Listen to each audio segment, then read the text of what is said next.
Joe and Anthony Russo signed on to do The Winter Soldier and then Civil War, but they were never prepared with the amount of popularity that they were going to get with Infinity War and Endgame. Naturally, when Joe and Anthony Russo signed on, the Marvel Cinematic Universe was big, but it wasn't, and nobody thought it was going to be as big as it is now. Like, everybody talks about it, everybody sees the movies, it's just kind of cultural now. You go for the Marvel events, that's the thing.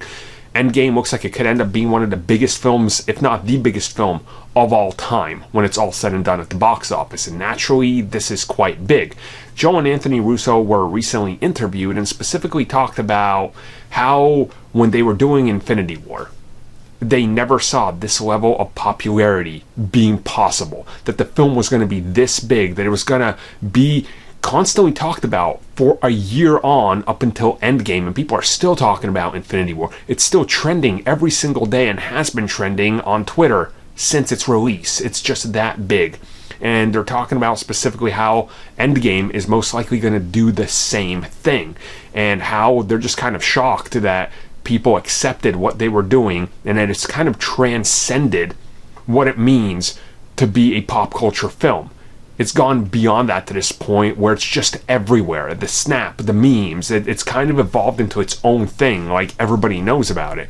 And if you kind of really think about it, are they wrong? Because I don't think they are.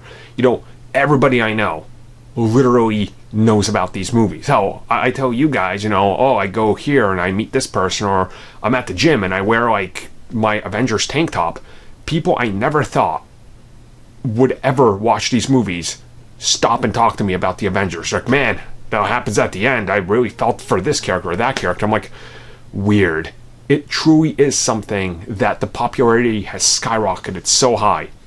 Nobody saw it coming, and certainly them. And honestly, it's just going to keep going. And I'm honestly afraid of what Endgame is going to do to people, because so many of us have so much invested into this.